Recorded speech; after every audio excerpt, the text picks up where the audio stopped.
সুফিয়ান সাউরি রহমাতুল্লাহর নাম শুনেছেন? জবরদস্ত একজন মুহাদ্দিস এবং জবরদস্ত একজন আল্লাহর ওলি। এই সুফিয়ান সাউরি রহমাতুল্লাহ আলাইহি একদিন রাস্তা দিয়ে যাচ্ছেন একটা বাজারের ভিতর দিয়ে। দেখে বাজারের এক দোকানদার দোকানে একটা খাঁচার ভিতরে পাখি রেখেছেন বিক্রি করে ব্যবসা। তো পাখিটা ছটফট ছটফট করছে। সুফিয়ান সাউরি আমাদের যদি পাখিটার দিকে নজর পড়লো, দেখে পাখিটা তো ছটফট করছে। দোকানদারের কাছ থেকে পাখিটা কিনে নিলেন, কিনে নিয়ে খাঁচার দরওয়াজা খুলে দিলেন। পাখি উড়ে চলে গেল। উড়ে গেল তো গেল ভাই সাহেব, আর কোথাও যায়নি। সুফিয়ান সাউরি রাহমাতুল্লাহ আলাইহি যে রাস্তা দিয়ে যাচ্ছে পাখি সেই রাস্তা দিয়ে হাঁটছে। সুবহানাল্লাহ বলে। হুজুর যেখানে গিয়ে বসেছে পাখি গিয়ে তার পাশে বসেছে। হুজুর যেখানে যায় পাখি সেখানে যায়। হুজুর রাতে গিয়ে বিছানায় আরাম করছেন, পাখি তার মাথার গোড়ায় পাশে চুপ করে ঘুমাচ্ছে। হুজুর ইন্তেকাল হয়ে গেলেন। পাখিটা ছটফট ছটফট করছে, চেঁচামেচি করে কাঁদছে, আছড়ে আছড়ে খাটিয়ার উপরে পড়ছে। গোসল হলো, কাফন পরানো হলো, লাশ খাটিয়াতে রাখা হলো। পাখিটা খালি আছড়ে আছড়ে খাটের উপরে খাটিয়ার উপরে পড়ে যাচ্ছে।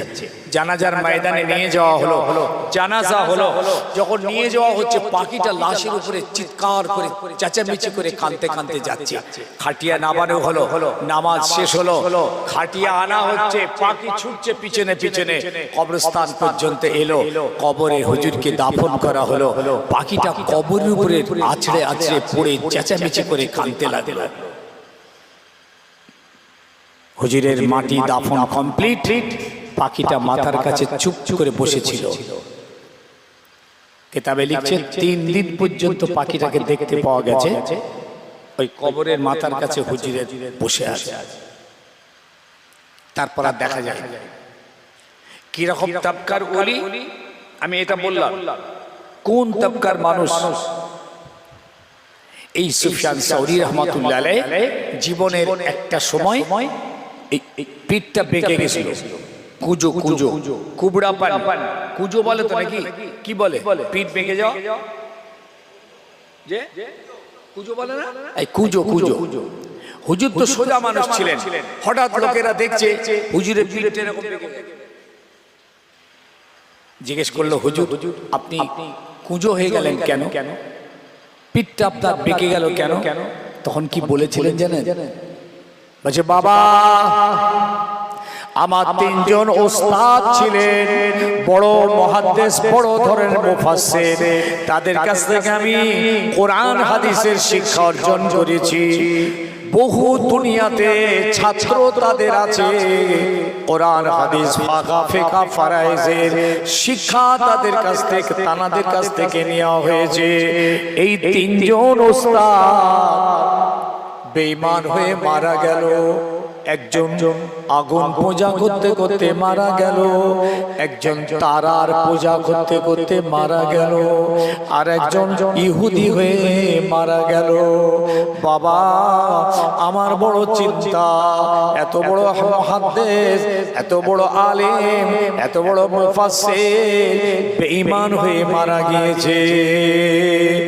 আমি সুফিয়ান, আমার মরণটা কি অবস্থায় হবে, কোন অবস্থায় আমার মরণ হবে, এই চিন্তায় চিন্তায় আমার পিঠটা বেঁকে গিয়েছে। অত বড় আলেম বিগড়ে গেল, অত বড় মুহাদ্দিস পা পিছলে গেল। এই জন্য আল্লাহ নবী বলেছেন, একটা আলিম যদি বিগড়ে যায়, হাজার হাজার হাজার আমার উম্মত বিগড়ে যাবে, পথভ্রষ্ট হয়ে যাবে। একজন পীর শেখ আলেমে দ্বীন যদি বিগড়ে যায়, পথভ্রষ্ট হয়ে যায়, লাখ লাখ তার ভক্ত মুরিদরা বিগড়ে যাবে, পীরটাও জাহান্নামায় যাবে, মুরিদও জাহান্নামায় চলে যাবে। বসে একটা আল্লামা হুজুর, ইনি আর জানতে পারলেন না যে নবী দিবস করা বিদআত। হ্যাঁ তুমি জানতে পেরে গেছো? লাথি মারলে একটা পেটের ওয়াইয়ের আঁকড়ি বেরোবে, মাদ্রাসার চৌকাটে পা দেয় না, তুমি তো চতুর মিস্ত্রির কাজ করো, তুমি এসব কি বোঝো ভাই? তুমি রাজমিস্ত্রির কাজ করো, তুমি হাদিস কোরআনের কি বোঝো? তোমার কিছু প্রশ্ন হলে আলেমের কাছে যাবে, সব আলেমের কাছে যাওয়া যাবে না। দাদা পীর কেবলা রহমাতুল্লাহর মতাদর্শের সিলসিলার আলেম আহলে সুন্নাতুল জামাত, যারা ইমাম মানে মুকাল্লিদিন, এই সমস্ত আলেমদের কাছে গিয়ে ফয়সালা করবেন। যদি বাঁচতে চায়, আমি আপনাদের কয়েকটা উদাহরণ দিলাম, কতগুলো দৃষ্টান্ত তুলে ধরে আমি বোঝাতে চেয়েছি। শুধু নামাজ আপনাকে বাঁচাতে পারবে না, নামাজের সাথে সাথে খারাপটাকেও ছাড়তে হবে, খারাপ আকীদা ত্যাগ করতে হবে, এই ভিতরটা পরিষ্কার রাখতে হবে। হাদিস পাক এসেছে, আল্লাহ নবী জানালেন, ওয়ারাজুলুন কালবুহু মুআল্লাকুন ফিল মসজিদে ইযা খারাজা হাত্তা ইয়াউদা ইলাইহি, ওই মানুষটা যে মসজিদে জামাতের সঙ্গে নামাজ পড়ে মসজিদ থেকে বেরিয়ে আসছে, অথচ তার অন্তরটা মসজিদের ভিতরে ঝুলছে, লটকাচ্ছে।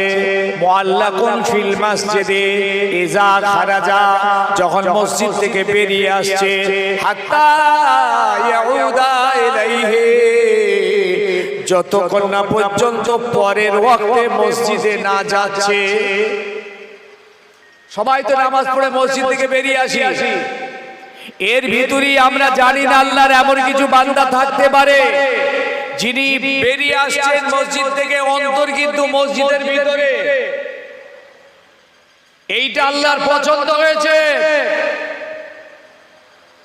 বডি বাইরে, রূহ ভিতরে। এই ব্যক্তি, এই নামাজিকে আমার আল্লাহর এত পছন্দ। আল্লাহ রাসূল বলছেন, কিয়ামতের দিন যেদিন সূরজ নেমে আসবে, কোনো ছায়া থাকবে না, লা যাল্লা ইল্লা যাল্লাহু, আল্লাহর আরশে মোল্লার ছায়া ছাড়া। সেই দিন আল্লাহ ওই ব্যক্তিটাকে আরশে মোল্লার নিচেই রহমতের ঠান্ডা জায়গা দান করবেন।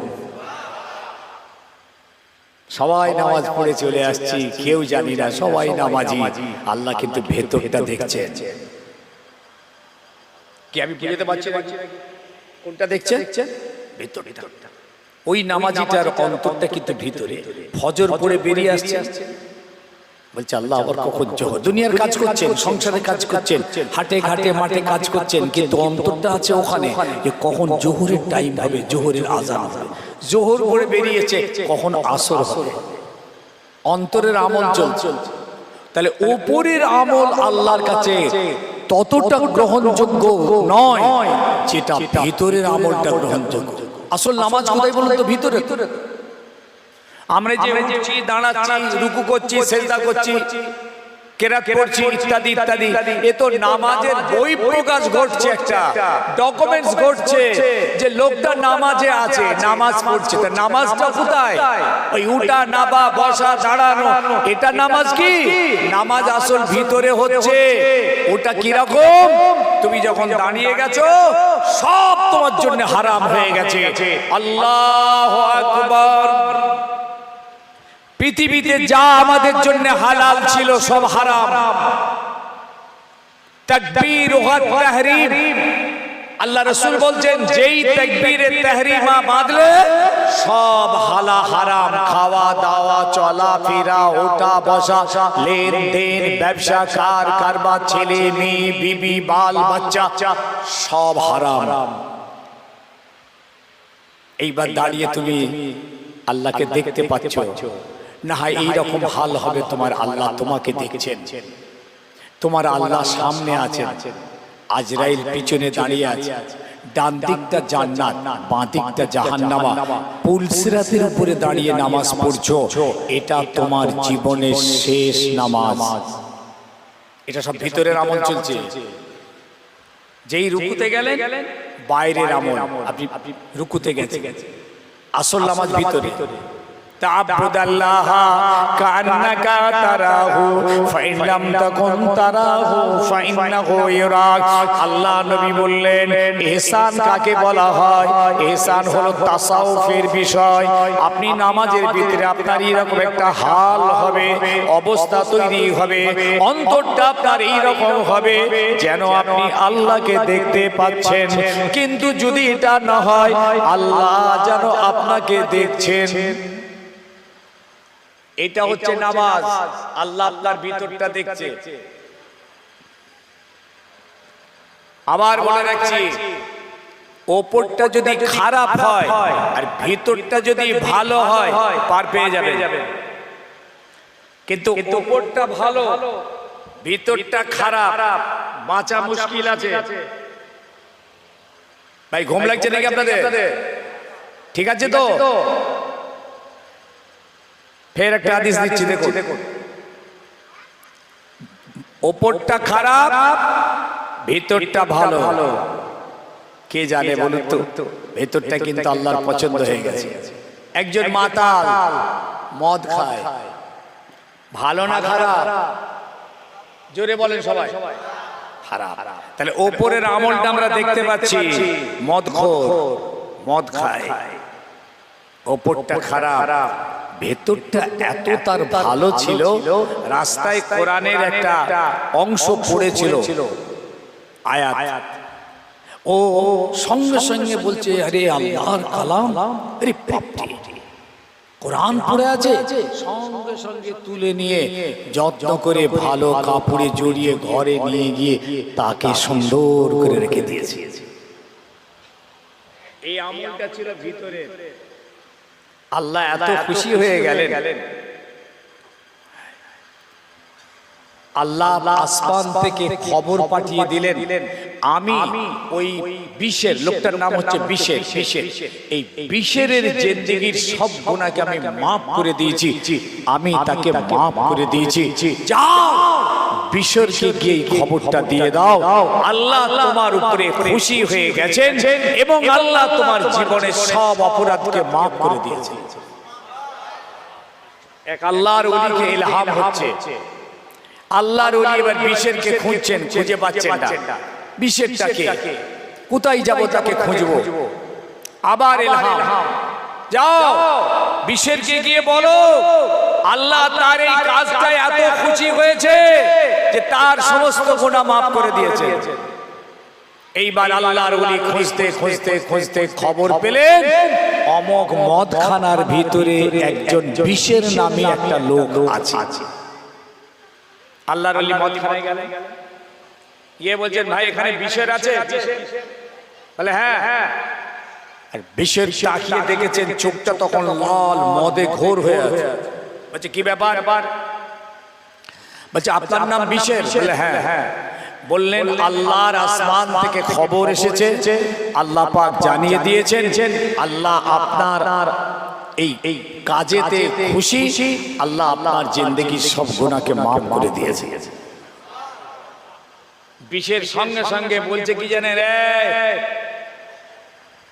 মদখানা লোকেরা, ভাইরা শুনেলে আজ থেকে আমার জন্য এই মদখানাটা হারাম হয়ে গেল, তোরা জিন্দেগিতে আর কোনোদিন আমাকে এখানে দেখতে পাবি না। এই বলে সে মদখানা থেকে বেরিয়ে চলে এলো। বেরিয়ে এসে তিনি জবরদস্ত আল্লাহর ওলির হাতে হাত দিয়ে বায়াত হয়ে তওবা করে মুরিদ হলেন। সেই জামানার সবথেকে বড় একজন আল্লাহর ওলি হয়েছিলেন এবং তিনি সারা জীবন আর জুতো পরলেন না, খালি পায়ে ঘুরতে লাগলেন, যার জন্য তার নাম হলো বিশরে হাফি। কি নাম হলো? হাফি মানে খালি পা। হুজুরকে জিজ্ঞেস করা হলো যে আপনি খালি পায়ে এখানে চলছেন? বললে বাবা এটা তো আল্লাহ বিছানা করে দিয়েছে, এই বিছানার উপরে কি করে আমি জুতো পায়ে চলি? আল্লাহর বিছানা আমি জুতো পায়ে কি করে চলবো? আমি চলতে পারছি না, এই জন্য আমি খালি পায়ে চলি। অপরটা খারাপ, আচরণটা খারাপ, মদখোর মাতাল, কিন্তু ভেতরটা তার এতটাই পরিষ্কার ছিল, আল্লাহর কোরআনকে সে এতটাই অন্তরের অন্তঃস্থল থেকে মহব্বত করেছিলেন, আল্লাহ পাক অন্তরটা দেখে তার জিন্দেগির গুনাহগুলোকে মাফ করে দিয়েছে। মুনাফিকি ছাড়েন, মুনাফিকের তিনটে আলামত, কথা বললি মিথ্যে কথা বলে। শুনছেন? কথা বললি মিথ্যে কথা বলে, ওয়াদা করলি ওয়াদা ভঙ্গ করে, এসব মুনাফিকের আলামত।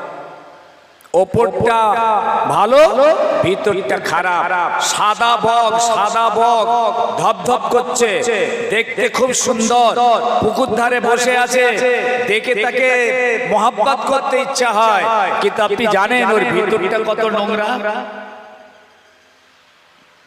পুকুর ধারটায় চুপ করে বসে আছে, কেন বলুন তো? কথা বলে না, ভেতরটা খারাপ। उससे बेहतर कौवा भाला जिसका बाहर भीतर एक। তাতে কাক ভালো, কাক ভালো, দেখতেও খারাপ ভেতরটাও খারাপ, পেলি চিড়ে ফেড়ে সে খায়, আর ওপরটাও কালো ভেতরটাও কালো। কিন্তু বক তুমি কিন্তু ডেঞ্জারাস, ওপরটা ভালো ভেতরটা খারাপ। গোস্তাখিয়ে রাসূল, আল্লাহর নবীর শায়ানে শানের উপরে হাতে ধরে বলছি, খুব সাবধান।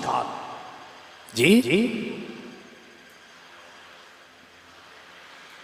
ভাই আমার, বাবা মা, আল্লাহ নবী নিজে বলে দিলেন, মান আহাব্বা সুন্নতি ফাকাদ আহাব্বানি ওয়া মান আহাব্বানি কানা মাই ফিল জান্নাহ। যারা আমার সুন্নাতকে ভালোবাসবে, যারা আমার সুন্নাত মেনে চলবে, আমার হুকুম মেনে চলবে, আমার আদর্শ রীতি নীতি মেনে যারা চলবে, ফাকাদ আহাব্বানি, তারাই তো প্রকৃত আমাকে মহব্বত করলো। ওমান আহাব্বানি, এইভাবে যারা আমাকে মহব্বত করবে, কানা মাই ফিল জান্নাহ, আমি মুহাম্মাদুর রাসূলুল্লাহ বলে গেলাম, আমার সঙ্গী তাদের জান্নাত হবে, জান্নাতের ভিতরে আমার সঙ্গী তাদের বসবাস হবে। হুজুর বললেন, আমাকে যারা আমাকে মহব্বত করবে যারা, অর্থাৎ মহব্বতটার অর্থই হলো আমার কথা মেনে চলবে যারা, আমার হুকুম মেনে চলবে যারা। তাহলে নবী ছাড়া খোদা পাওয়া যাবে না। নবী ভায়া, আপনি নামাজ পড়েন, দরুদ পড়েন না পড়েন না? কথা বলে না। নামাজ আল্লাহ, রুকু আল্লাহ, কিয়াম আল্লাহ, সিজদা আল্লাহ, তাশাহুদ আল্লাহ, কিরাত আল্লাহ, সব আল্লাহ। তার ভিতরে আবার দরুদ রাসূলের। কেন? যদি দরুদ না পড়েন নামাজ আদায় হবে, কবুল হবে না। দরুদ যদি আপনি না পড়েন, আপনার নামাজটা হয়ে যাবে, জিম্মাদারি থেকে আপনি খালাস হয়ে যাবেন, কিন্তু ওই নামাজ আল্লাহর দরবারে ইলাহিতে গ্রান্ট হবে না। কেন? এমন একটা নামাজ তুই পাঠিয়েছিস যে নামাজের ভিতরে আমার নবীর দরুদ ছিল নেই। বলে মদিনায় দোয়া কবুল হয়, কি সর্বনাশ মৌলভী! মদিনায় দোয়া কবুল হয় না, আস্তাগফিরুল্লাহ। কি আকীদা দেখেছেন, কি খেয়ালাত! রাসূলুল্লাহর সুপারিশ দেওয়া, আল্লাহর নবীর সুপারিশ দেওয়া শিরক। আপনি তো আল্লাহর নবীর ওসিলা দেন, ধরুন না আল্লাহর কাছে দোয়া চেয়েছে, আল্লাহ আমার এই করো ব্যায়াম ভালো করে দিও, আল্লাহ সেইটাই। আল্লাহ তোমার নবীর ওসিলা দিয়ে চাইছে, তোমার নবীর খাতিরে আল্লাহ তুমি আমার দোয়াটা কবুল করো, বুঝছো? শিরক। নবীর কথা বলা বললেই লা ইলাহা ইল্লাল্লাহ মুহাম্মাদুর রাসূলুল্লাহ, শিরক বলা যাবে না। আচ্ছা আপনারা বলুন, আদম আলাইহিস সালাম যে লাক্সেস হয়েছিল গোনা নয়, পদস্খলন হয়েছিল জান্নাতের ভিতরে, দুনিয়ায় চলে এলেন, আল্লাহর কাছে কাঁদলেন 350 বছর। এই 350 বছর ধরে আমাদের বাপ প্রথম নবী তিনি কাঁদছেন, দোয়া কবুল হচ্ছে না, আল্লাহর দরবারে মঞ্জুরি হচ্ছে না। আর কতদিন কাঁদবে কে জানে। হঠাৎ আসমানের দিকে নজর পড়েছে। কোথায় কেঁদেছিলেন জানেন তো? পাহাড়ে, মনে আছে তো? হাইসাব ভাই কোন পাহাড়টায়? কয় হাইসাব ভাই বলবেন তো কোথায়? খালি হজেই যাচ্ছেন, ওসব খবর রাখেন না। যেতে হয় গেছেন, ঘুরতে হয় ঘুরেছেন, কিনতে হয় কিনেছেন, খেতে হয় খেয়েছেন, অত খবর জানেন কি বলে না? জাবলে রহমত যে পাহাড় আছে আরফার ময়দানে, ভঙ্গিল পাহাড়টা ভঙ্গিল হয়ে গেছে। সেই পাহাড়ের উপরে একটা জায়গাতে একটা সীমানা করা আছে, চিহ্ন করা আছে। ওইখানটা আদম আলাইহিস সালাম দাঁড়িয়ে দাঁড়িয়ে কেঁদেছিলেন 350 বছর, কিছু কম বেশি। ছেলে খেলা পেয়েছেন, একদিন দুদিন কবুল হয়নি। হঠাৎ আসমানের দিকে তাকিয়েছেন, দেখে আল্লাহ পাকের নামের সঙ্গে আর একটা নাম জোড়ানো আছে। সুবহানাল্লাহ বলো। লা ইলাহা ইল্লাল্লাহ মুহাম্মাদুর রাসূলুল্লাহ। মুহাম্মাদুর রাসূলুল্লাহ, উনি তো চেনেন না কে মুহাম্মদ রাসূলুল্লাহ? উনি তো আদম প্রথম। আর আল্লাহর নবী তো বহু বছর পরে আসবেন। উনি চিন্তা করছেন আল্লাহর নামের সঙ্গে এই নামটা জোড়া কেন? নিশ্চয়ই আল্লাহর কেউ কাছের মানুষ হবেন, খুব প্রিয় কেউ হবেন, মহব্বতের কেউ হবেন। তা নাহলে আল্লাহ তাআলা নিজের নামের সঙ্গে লা ইলাহা ইল্লাল্লাহ এই পর্যন্ত আল্লাহর ওয়াহদানিয়তের দলিল, লা ইলাহা ইল্লাল্লাহ আল্লাহর একত্ববাদের আওয়াজ এই পর্যন্ত। তারপরেই আবার একটা নাম মুহাম্মদুর রাসূলুল্লাহ, এটা কি? ওনার ধারণা হলো আদম আলাইহিস সালামের নিশ্চয়ই আল্লাহর খুব কাছের কেউ হবে, মুহাব্বতের কেউ হবে। তাহলে আল্লাহর নামের সঙ্গে এই নামটা জোড়া থাকবে কেন? তখনই উনি আল্লাহর কাছে আমার নবীর মুহাম্মদুর রাসূলুল্লাহর এই নামের ওসিলা দিয়ে দিলেন।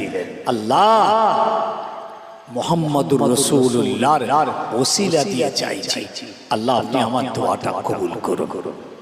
আল্লাহর রহমতের দুনিয়ায় জোশ মারল। আয় আদম, এ নাম তুই কোথায় পেলি? এ নাম কি করে জানলি? এটা এ নাম তো তোর জানার কথা নয়। এ নামের খবর কি করে জানলি? এমন নাম আমার কাছে রাখলি। হে আদম, ওটা তো আমার শেষ নবী, আখেরি নবী, আর নবীদের সরদার খাতেমুল আম্বিয়া। ওই নবী না বানালে আমি আল্লাহ কিছুই বানাতাম না। হে আদম, এই নাম কোথায় জানলি? আদম আলাইহিস সালাম বলেছিলেন, আল্লাহ আপনার আসমানের দিকে তাকাতে দেখলাম আপনার নামের সঙ্গে এই মোবারক নামটা জোড়ানো রয়েছে। আমার মনে হলো আপনার খুব প্রিয় কেউ হবে, মুহাব্বতের কেউ হবে, তাই আমি ওই নামটার ওসিলা আপনাকে দিলাম। আল্লাহ বলে, আদম আর তোকে আমি ফিরাতে পারবো না। ওই মুহাম্মদুর রাসূলুল্লাহ ওসিলায় আমি তোর দোয়া কবুল করে নিলাম। দোয়া কবুল হয়ে গেল। উনি হবেন তোমার ছেলের ছেলের ছেলের ছেলের ছেলের শেষ নবী, আখেরি নবী মুহাম্মদুর রাসূলুল্লাহ। এটা হবেন শেষ নবী, তোমারই সন্তানের সন্তান। এই স্যার, কে ওসিলা দিয়েছিলেন? কথা বলেন না। ওসিলাটা কে দিলেন? কার ওসিলা? নবীর ওসিলা। এ বেটা বলে শিরক। আদম আলাইহিস সালাম শিরক করে। যদি শিরক হতো আল্লাহ পাক দোয়া কবুল করতেন?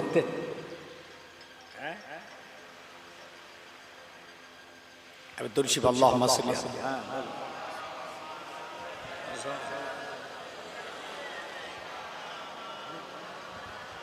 ও গেছে। ওই ছেলে যে আরেকজন দাও দাও, হ্যাঁ আচ্ছা ঠিক, কোথায় যাবে যাবে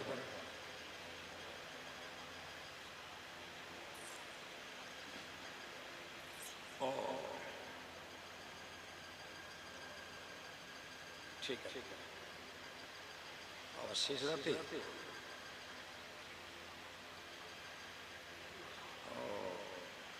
ঠিক আছে, করে তাহলে রাত্রে বেরিয়ে ঠিক আছে ঠিক আছে।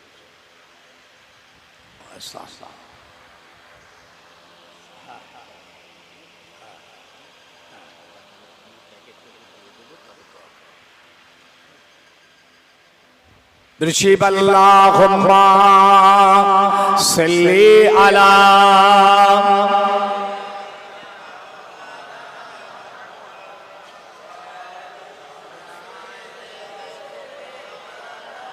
सबा तो बता दे किधर है मदीना, मैं उधर को जाऊं जिधर है मदीना। तड़पता है दिल मचलती है आंखें, अब कोई और बता दे किधर है मदीना। अल्लाहुम्मा माशाअल्लाह माशाअल्लाह।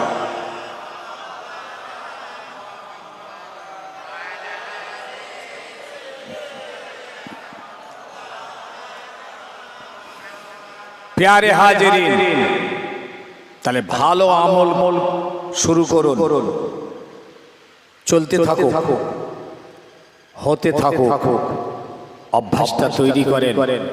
ভালো আমল, খারাপ আমলটাকেও ত্যাগ করুন।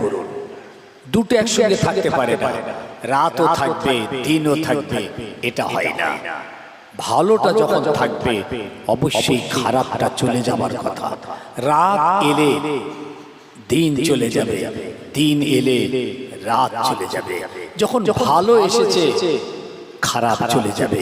যা আল হক ওয়া যাহাকাল বাতিল, কোরআন হক এসেছে, নাহক মিটে গেছে। তাই আমাদের ভিতরে কিছু কিছু খারাপ স্বভাব চরিত্র আছে, বদ আমল আছে। আমার ভাইদের বলছি ভালো আমলটাও যেমন আছে, ভালো আমলটা চলতে থাকুক, আস্তে আস্তে হতে থাকুক, সময় মতো হোক, ধীরে ধীরে হোক, কিন্তু হারামটা সম্পূর্ণ বন্ধ হোক। ভালো আমল যতটা হয় হোক, যতটা হয় হোক, কিন্তু হারামটা সম্পূর্ণ বন্ধ হোক। কারণ আমি প্রথমেই বলেছি হারামগুলো খুব সবল এবং অ্যাক্টিভ, আর আমাদের হালালগুলো খুব দুর্বল। এই জন্য দুটোই চাই। কোরআন তাই বলছে, মা আতাকুমুর রাসূল ফাখুযুহু ওয়া মা নাহাকুম আনহু ফান্তাহু। আর নবী আসমান থেকে আমাদের জন্য যেগুলো করার আদেশ আকারে এনেছেন সেগুলো করো, আর ছাড়বার আদেশ করে যেগুলো এনেছেন সেগুলো ছাড়ো। এই দুটো মিলিয়ে কমপ্লিট ইসলাম। একটা হলো করো আর একটা হলো ছাড়ো। ইসলাম কমপ্লিট, এর বেশি আর কিছু নেই। তাই আমার ভাই, ছেলে, যুবক, মা বোন, ভালোটা তো করছেন, করুন, যতটা হয় হোক ইনশাআল্লাহ। হারামটা বন্ধ করুন, আকীদা মজবুত করুন। গোস্তাখিয়ে রসুল যেন আমাদের ভিতরে না আসে। সোশ্যাল মিডিয়ার বক্তাদের ওয়াজ শোনা বন্ধ করুন। দাদা পীর কেবলা রাহমাতুল্লাহ আলাইহি আমরা হক ইমাম পেয়েছি, পীর মাশায়েখদেরকে আমরা পেয়েছি। মুরব্বিদের অনুকরণ করে চলতে থাকি, তাদের জীবন চরিত্র পড়ে তাদের ওসিয়ত নসিহতকে সামনে রেখে চলার চেষ্টা করি। ইনশাআল্লাহ ঠিক থাকবো, ঠিক চলবো, হক পথে ইনশাআল্লাহ থাকবো। নতুন যা ১৫০০ বছর ধরে শুনিনি, ১৫০০ বছর ধরে সাহাবা, তাবেঈন, তাবে তাবেঈন, বুজুর্গানে দ্বীন, বড় বড় ইমাম মুহাদ্দিসিনরা যা বলেননি, আজকে এইরকম কিছু কথা যদি আপনাকে শুনতে হয়, আপনি অবশ্যই সেটাকে বর্জন করবেন, বর্জন করতে হবে। মুরব্বিদের কথাকে মেনে সামনে আনো। তানারা হকের উপরে ছিলেন, ন্যায়ের উপরে ছিলেন, সত্যের উপরে ছিলেন। আমরা তাদের অনুসারী। বর্তমানের এই সমস্ত সোশ্যাল মিডিয়ায় ফেসবুকের মোল্লা মৌলবী সাহেব, ওরে আল্লাহ রে আল্লাহ, আমরা এদের নতুন কথা শুনতে রাজি নই। এই জন্য রাসূলুল্লাহ বলেই গেছেন একটা সময় আসবে আমার উম্মতের ভিতরে কিছু বাদ এমন এমন কথা বলবে যা তুমি শুনোনি, তোমার বাপ দাদা 14 পুরুষ শুনেনি। এইরকম কথা তোমাদেরকে শুনতে হবে। আর তাদের কথাগুলো হবে নবীদের মতন, আর অন্তরটা হবে নেকড়ে বাঘের মতন, আর কাজ কামগুলো হবে চার পায়ে পশুর মতন। তোমরা তাদের কাছে যাবে না, তাদেরকে তোমাদের কাছে আনবে না, আর কাউকে তাদের কাছে যেতেও দেবে না। ঈমান বাঁচানো খুব কঠিন। ঈমান সালামত থাক, ঈমান বেঁচে ঈমান নিয়ে যেন বলতে পারি। বলুন আল্লাহুম্মা আমিন।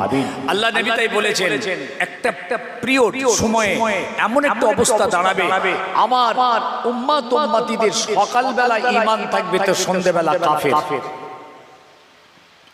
আবার সন্ধ্যেবেলা ঈমান থাকবে তো সকালবেলা কাফের। কিতাবুল ফিতন মিশকাত শরীফ, يمشي مؤمنا ويصبح كافرا ويصبح مؤمنا ويمشي كافرا। খুব কঠিন। আপনার সকালবেলা ঈমান আছে, সন্ধ্যেবেলা কাফের হয়ে যাবে। রাসূলুল্লাহ বলেছেন, ভাবছেন কি করে টুপি দাড়ি জামা সব থাকবে, আপনি কাফের হয়ে যাবেন? আল্লাহ পাক হেফাজত করেন। শুনলেন, সংক্ষেপ করব, রাত হয়ে যাচ্ছে, আপনাদের কষ্ট হচ্ছে, শেষ করে দিই। কর্তৃপক্ষ বলছে তাবারুকের ব্যবস্থা আছে ইনশাআল্লাহ, আপনাদের দাওয়াত, সকলে তাবারুক নেবেন। আমি সংক্ষেপের দিকে চলে যাচ্ছি। আমিও অনেক ক্লান্ত, কিন্তু আপনাদের পেলে আল্লাহ একটা শক্তি জুগিয়ে দেয়, বলতে বলতে বলে ফেলি, বলা হয়ে যায়। তো ভাই, এই নামাজের উপরে ফের একটা কোরআন আমি একটুখানি বলে নিই। সব থেকে বড় ইবাদত, কিয়ামতের মাঠে আল্লাহ পাক প্রথম প্রশ্ন করবেন আমাদের, নামাজ পড়েছিলিস? আজকে বড় দুঃখ হয় জানেন, এই 65-70 বছর বয়স, আপনি 60 বছর ধরে ওয়াজ শুনছেন, 60 বছর, 10 বছর আমি ছেড়েই দিলাম, 60 বছর ধরে আপনি ওয়াজ শুনছেন, এখনো পর্যন্ত আপনাকে নামাজ পড়ানো যায়নি। এইরকম কিছু মা বোন আছে নামাজ পড়ে না। কিয়ামতের মাঠে প্রথম প্রশ্ন হবে, নামাজ পড়েছিলিস? তারপরের প্রশ্ন হবে, মুসলিম শরীফের হাদিস, তুমি যে 70টা বছর পৃথিবী জমিন ভোগ করেছিলে, আমার নিয়ামত ভোগ করেছিলে, চাঁদ সূরজ হাওয়া পানি রাত দিন গাছপালা তরু লতা ইত্যাদি ইত্যাদি যে ভোগ করেছিলে 70টা বছর, এই 70টা বছর তুমি কোন পথে ব্যয় করেছিলে হিসাব দাও। এই 70টা বছর ধরে পৃথিবী জমিনে যে তুমি উপার্জন করেছিলে, কোন পথে, হালাল না হারাম, হিসাব দাও।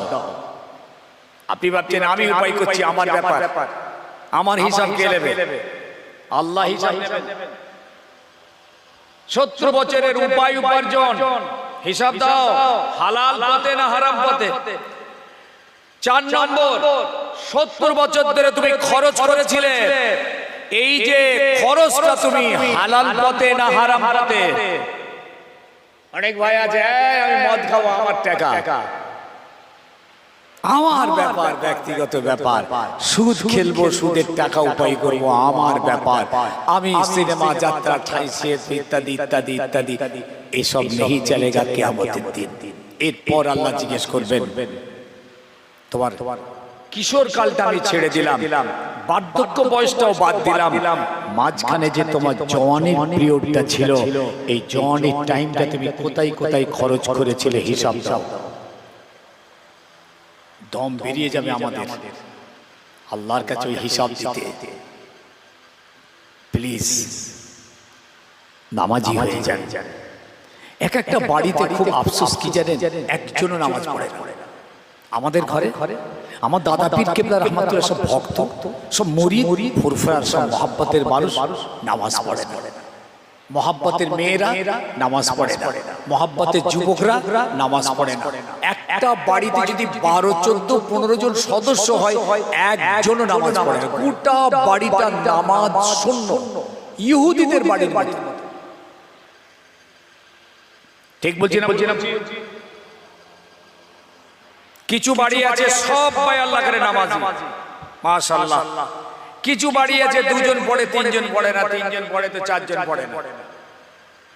আফসোস জানেন, বাপ বাপ নামাজ পড়ে না, মা নামাজ পড়ে না, ছেলে মেয়ে নামাজ পড়ে না, ভাই বোন নামাজ পড়ে না, পোতা পুতি নামাজ পড়ে না, নাতি নাতনি নামাজ পড়ে না।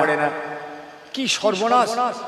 একটা বৌমা হয়ে এসেছেন পাশের গ্রাম থেকে বিয়ে হয়ে, বাড়িতে বৌমা এসেছেন, আরে হত ছাড়া সেও নামাজ পড়ে না।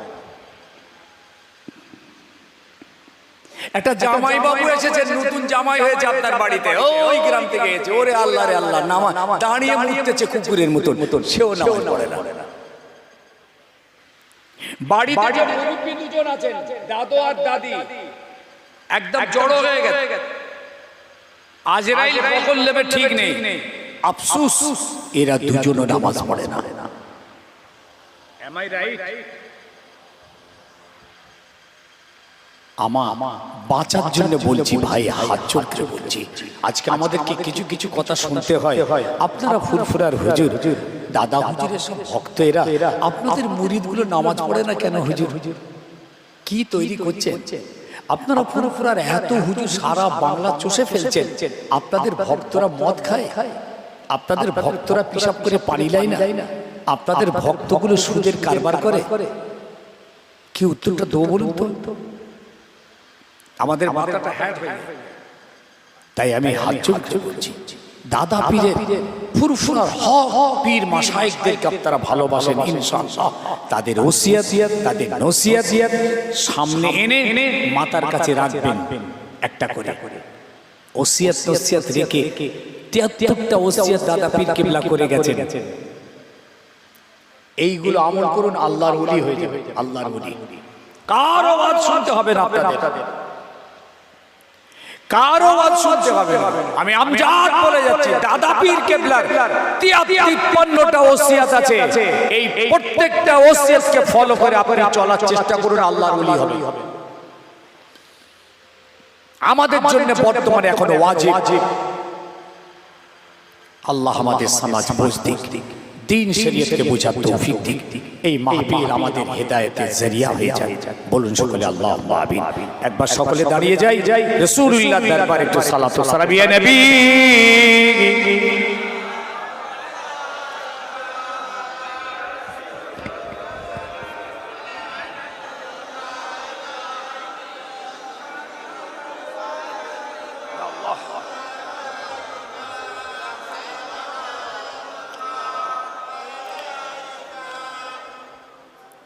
কাতার দেন একটু, আমার দিকে মুখ আছে যেমন, কাঁধে কাঁধ মিলিয়ে একটু কাতারটা সোজা করেন। জি হ্যাঁ, মাশাআল্লাহ, ঠিক একটু ফাঁক রাখবেন ভাই, আগে পিছু হয়ে যান, আগে পিছু হন, দরকার হলে আগের দিকে চলে আসে। হ্যাঁ, সামনে সামনে এগিয়ে আসেন, পরপর এগিয়ে আসে, সকলে লাইনটা সোজা করে দাঁড়া দাঁড়া।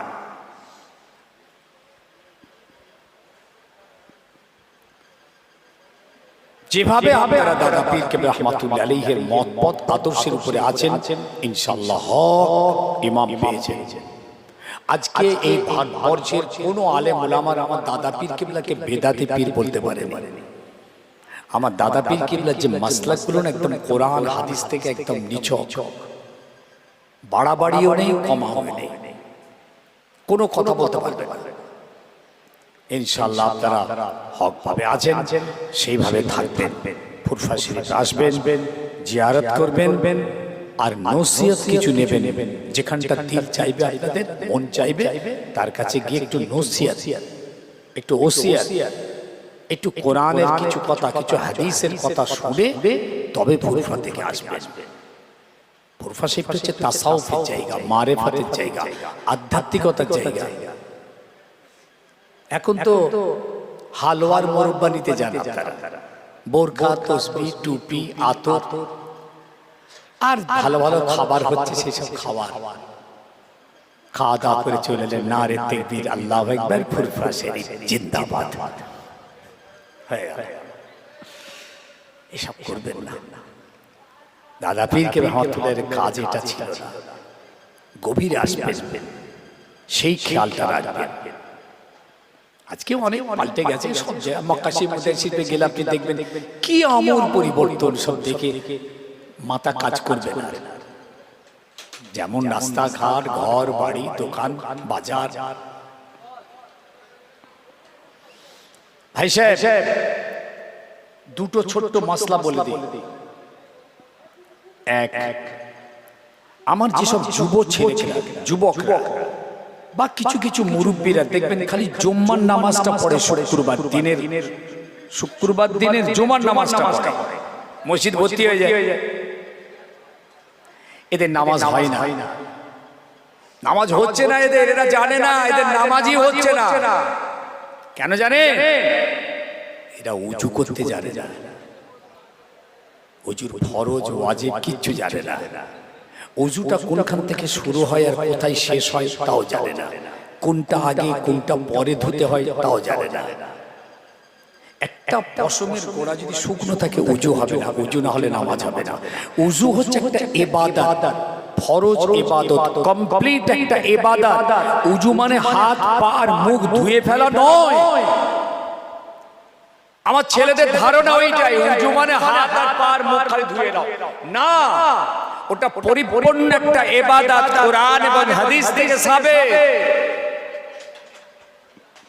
হাতের আংটি আছে 5টা আঙ্গুলে, আপনার 5খানা চেপে বসে আছে, একবারে ঘুরিয়েছে ওর ভিতরে পানি ঢুকেছে,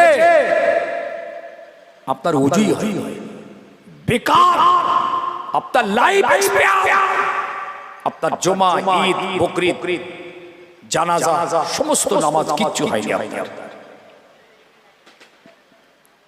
এই আঙ্গুল খেয়াল করেন, অন্তত 5-7 মিনিট ধরে উজু করবেন, ধীর গতিতে আস্তে আস্তে উজু করবেন, পায়ের আঙ্গুলগুলো খেয়াল করবেন। দাড়ি পাতলা হলে দাড়ির ভিতরে পানি ঢোকাতে হবে, আর দাড়ি ঘন হলে খালি উপরে পানি বুলিয়ে নেবেন। কান মশে, ঘাড় মশে, মাথা মশে কিছু জানে? আফসোস, মায়েরা বোনেরাও জানে না, ছেলেরাও জানে না। খালি নারে তাকবীর আল্লাহ একবার বলে শুক্রবার দিন ফুরফুরায় যেয়ে দেখবেন মসজিদ প্যাকড আপ।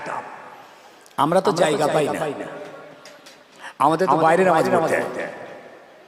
আমার ছেলেগুলো সব যে মসজিদ দখল করে নেয়, কিন্তু আফসোস কি জানে? কিচ্ছু জানে না। ওর যে প্যান্টটা পরে নামাজে দাঁড়িয়েছে, ওকে একবার ল্যাবরেটরিতে পাঠাবে তো চেক আপ করতে, 250 পিচ্ছাপ বেরোবে, পেশাব করে পানি লাগে না। সেই প্যান্টটাই পড়তে পড়তে ফুরফুরা শরীফ জিন্দাবাদ। নামাজ সেই হতে গেলে জামা কাপড়গুলো পাক হতে হবে, জায়গা পাক হতে হবে, শরীর পাক হতে হবে, জানে? একটা বললাম, আর দুটো 5 বার জন্য বলছি। কোথায় বাঁচবেন? দুনিয়াতে নয়, কবরে আর কিয়ামতে। এই দুটো জায়গায় আমরা বাঁচবো, সেই জন্য বলছি। আর দ্বিতীয় হলো গোসল। গোসল জুমার দিনে যদি গোসল না করেন নামাজ হবে, ঈদের দিনে গোসল না করলেও নামাজ হবে, সুন্নাত গোসল না করলেন না করলেন, সারা সপ্তাহ গোসল করেননি নামাজ হবে। কিন্তু যখন শরীর নাপাক হবে তখন গোসল কিন্তু ফরজ। এই ফরজ গোসলটা আপনাকে করতে গেলে আল্লাহর শরীয়তের হুকুম হলো এই গোসলের ভিতরে ফরজ আছে, সেই ফরজ 3টে আপনাকে আদায় করতে হবে। কজন জানে? কটা মুরব্বী জানে? কটা মা বোন জানে? কিছু জানে না। সাবান মাখলে হবে না। এই ফরজ গোসল যখন স্বপ্নদোষ, স্ত্রী মেলামেশা, মা বোনদের পিরিয়ড চলে, এই মুহূর্তে যে গোসলগুলো আমরা করি এগুলো হলো ফরজ, আপনাকে করতেই হবে, তাড়াতাড়ি করতে হবে। এর জন্য 3টে ফরজ।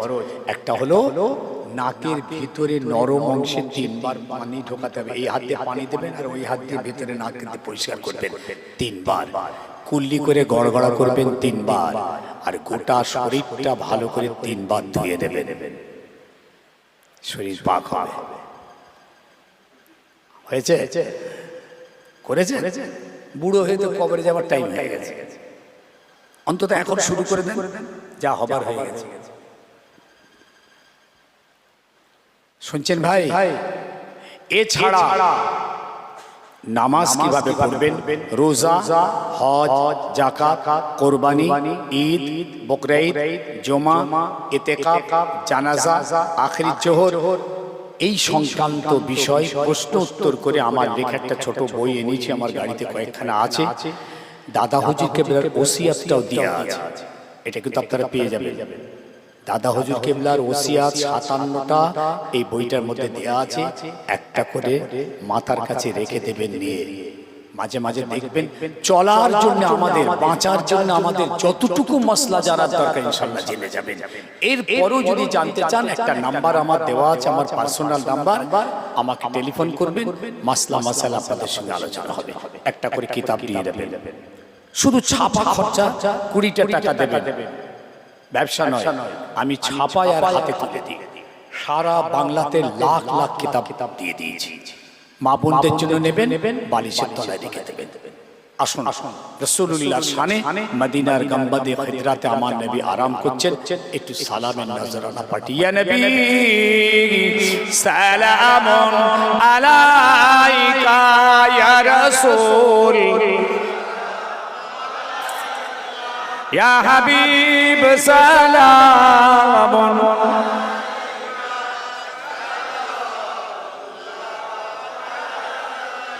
तुमको रफ़ात मुबारक, तुमको हशमात मुबारक, तुमको अज़मात मुबारक, तुमको उम्मत मुबारक, या नबी सलाम।